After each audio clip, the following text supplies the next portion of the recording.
तो अगर तुम्हें इस चीजों का अगर घमंड है कि सरकार सत्ता हम उस स्वजाति हैं कि हम ठाकुर हैं तो हम अत्याचार करेंगे, तो तुम्हारी औकात हम लोग बताएंगे। हम लोग इसीलिए आए यहाँ पे कि जो परिवार के साथ अन्याय हुआ है। इस देश में अब हमें ऐसा लगता है कि दलित होना एक अपराध हो गया कि एक परिवार का एक जो गरीब व्यक्ति है उसे 1,50,000 रुपए डिमांड कर रहे हैं और 3-3 4-4 दिन बैठ करके पैसे की इंतजार कर रहे हैं कि कल पैसा आएगा, परसों पैसा आएगा तो हम इसको छोड़ देंगे।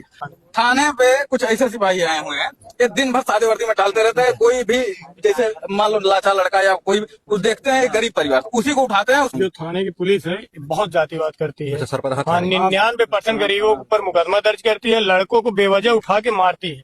99% स्कूली बच्चों को मारती है, 10 में पढ़ने वाले 11-12 में जितने।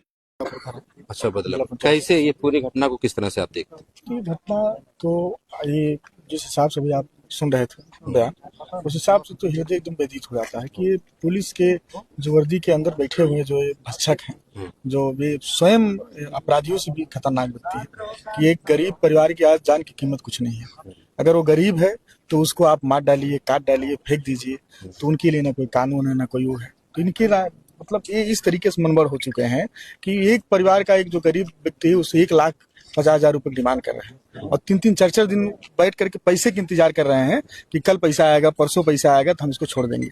कह भी रहे हैं कि निर्दोष है, इसे कह रहे परिवार से कहें कि निर्दोष है, इसे अभी बता रहे हैं कि परिवार से कह भी रहे हैं कि साहब कि ये निर्दोष है, मैं इनको छोड़ दूंगा, आप पैसे की व्यवस्था करिए। मतलब इतने निचले स्तर पर गिर जाना एक कानून का जो रक्षक है उसको तो शोभा नहीं देता है। तो ऐसे लोगों को तुरंत सस्पेंड कर देना चाहिए और इनके खिलाफ कानूनी कार्रवाई करके इनके खिलाफ मुकदमा लिख करके इनको जेल भेजना चाहिए। और ये गरीब जो परिवार है, ये गरीब परिवार अपने बुढ़ापे के सहारा के लिए इस बच्चे को पाल के बड़ा किया था। आज इस परिवार के सहारा कौन रहेगा? बच्चा तो मर गया, उसको मार दिया आप लोग, तो इस गरीब परिवार की उनके माँ बाप, उनके भाई बहन का कौन कमा खिलाएगा? उसकी क्या व्यवस्था है? इस सरकार की जिम्मेदारी बनती है। सरकार के जो प्रशासन में बैठे हुए लोग आए और उस जिम्मेदारी को निर्वहन करें और बताएं कि परिवार के लिए क्या व्यवस्था कर रहे हैं। उनको एक सरकारी नौकरी की व्यवस्था करें ताकि परिवार आसानी से अपना जीवन जी पाए। अगर भी है घर में विकलांग दो विकलांग है। अच्छा, परिवार में 2 विकलांग और जो लड़का एक्सपायर हुआ है वो भी शारीरिक अक्षमता था, उसके अंदर भी कुछ पैरालिसिस के लक्षण थे। उसके बाद भी प्रशासन वाले 4 दिन तक बैठ करके, अभी मेरे डीआईजी साहब से बात हो रही थी, मैंने उनसे पूछा कि ठीक है आप कह रहे हैं जुडिशियल जांच हो जाएगी, सब हो जाएगी, लेकिन एक कौन से संविधान में, कौन से कानून में लिखा गया है कि 4 दिन 5 दिन तक थाने बैठा करके एक व्यक्ति के अभियुक्त को और इंतजार कर रहे हैं 1 लाख 1.5 लाख पैसा दे देते हैं तो अपराधी नहीं रहते। अगर परिवार पैसा दे देता तो अपराधी नहीं रहता। अब परिवार पैसा नहीं दिया तुम मार डाले, तो अगर तुम मार डाले हो तो भाई तुम्हारे ऊपर भी तो मुकदमा होना चाहिए ना, तुमको भी जेल जाना चाहिए ना। तो अगर तुम्हें इस चीजों का अगर घमंड है कि सरकार सत्ता हम उस स्वजाति हैं कि हम ठाकुर हैं तो हम अत्याचार करेंगे, तो तुम्हारी औकात हम लोग बताएंगे। हम लोग इसीलिए आए यहाँ पे कि जो परिवार के साथ अन्याय हुआ है, पहले प्रशासन शासन के लोग आए, यहाँ कप्तान साहब आए, डीएम साहब आए, जो भी यहाँ जिम्मेदार अधिकारी हैं वो आए और जिम्मेदारी लें इस परिवार की। बिल्कुल कि ये परिवार कैसे चलेगा। और जो लड़के हत्या हुआ है उसके जो जितने भी दोषी पाए जाए, चाहे सिपाही हो चाहे दरोगा हो, उसको तुरंत सस्पेंड करें और उनके खिलाफ अभी परिवार वाले एप्लीकेशन लिख रहे हैं, उनके खिलाफ मुकदमा दर्ज करें और उनको जेल भेजें, तब जाके बॉडी उठेगी यहाँ से, नहीं तो बॉडी उठेगी नहीं जी। वो एक लोग को मारे हैं, वो 2-4-10 लोग और मार डालेंगे। सभी लोग सहमत हैं इस बात पे? 2-4-10 लोग और मार डालेंगे, हम लोग उसके लिए तैयार हैं। सही सर, सही। लेकिन अन्याय नहीं, हमको न्याय चाहिए। बाबा साहब ने संविधान लिखा है, उसमें सबको बराबरी का अधिकार दिया है, बिल्कुल, चाहे गरीब हो चाहे अमीर हो, सबको बराबरी का अधिकार है। चौकी इंचार्ज और चौकी इंचार्ज थाने के चाहे जितने भी प्रधान जी अगर इसमें सम्मिलित हैं तो प्रधान जी को भी जवाब देना पड़ेगा। बुलाइए उनको, दोनों लोग आएंगे। मैंने अभी डीएम साहब को फोन किया था, मेरी बात हुई। अभी सोचिए कि घटना कल के घटना है, बॉडी यहाँ रखी है, बगल में तहसील है, अभी तक एसडीएम यहाँ आया नहीं। क्या व्यवस्थाएं हैं? क्या गरीब होना एक पाप हो गया है इस भारत में? गरीब है तो उसके साथ कोई अन्याय नहीं, कोई न्याय का कोई प्रक्रिया नहीं। तो हम लोग लड़ाई आखिरी दम तक लड़ेंगे और इनको इनकी औकात बताएंगे हम लोग कि गरीबों के साथ अगर शोषण करोगे तुम्हारे साथ हम लोग पुलिस बताएंगे। जो थाने की पुलिस है बहुत जातिवाद करती है। अच्छा, सरपंच हाँ, 99% गरीबों के ऊपर मुकदमा दर्ज करती है, लड़कों को बेवजह उठा के मारती है। 99% स्कूली बच्चों को मारती है, 10 में पढ़ने वाले 11-12 में जितने बच्चे स्कूली, अगर पेपर देने बताओ कल जा रहे 3 लोग उठा ले गए मारे, तब छोड़े हैं।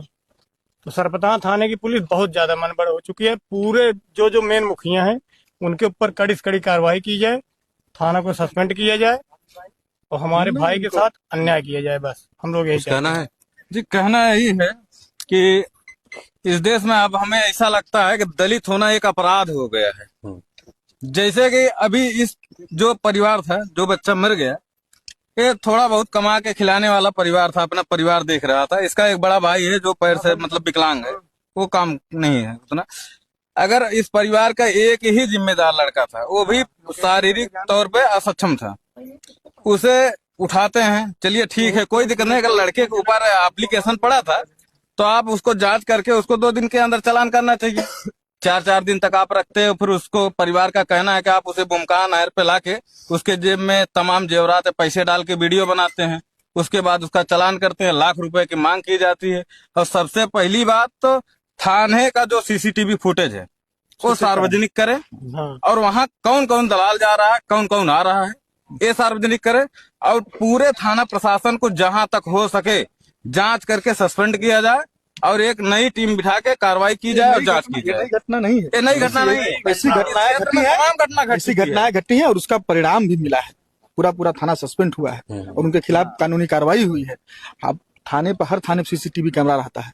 अभी मैं बात कर रहा था अधिकारी से, तो उन्होंने कहा कि नहीं, परिवार झूठ बोल रहा है। तो हमने कहा कि तो आप सही बोलिए, आप जांच कराइए, थाने का जो कैमरा सीसीटीवी कैमरा लगा है उसका जांच कराइए, उसमें तो पता चलेगा ना कि लड़के को कब आप ले गए हैं, कब छोड़े हैं।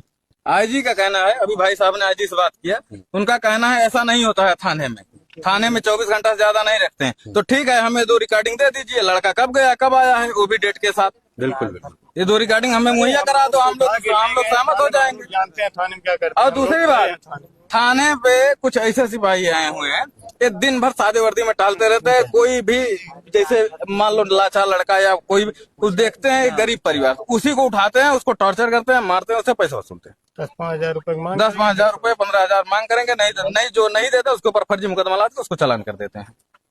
और दूसरी बात, समाज में जो टाल रहे हैं हमारे जैसे भाई लोग, इनके भी ऊपर दबाव पड़ता है। कल मैं पीड़ित परिवार के पास आया था मिलने के लिए, मैंने सिर्फ इतना कहा था, अगर आपको लगता है कि आपके साथ अन्याय हुआ है तो हम लोग तन मन धन से जो हमसे हो सकेगा हम आपके साथ खड़े हैं। इतनी सी बात में भाई हमको रास्ते में रुका लिया जाता है कि वहाँ क्यों गए थे। घर चली जाती है। अरे डराया जा रहा है कि यहाँ आओगे, अगर परिवार के पक्ष में अगर यहाँ खड़े हो गए तो तुम्हारे खिलाफ मुकदमा किया जाएगा। कहना ठीक है, एक करे बात है, मुकदमा। सरपता थाने में जितने यहाँ इस तरीके से निरंकुश हो चुके हैं, इनको इतना डर है कि अगर कोई व्यक्ति अगर परिवार के साथ खड़ा होगा तो उसके खिलाफ मुकदमा कर दिया।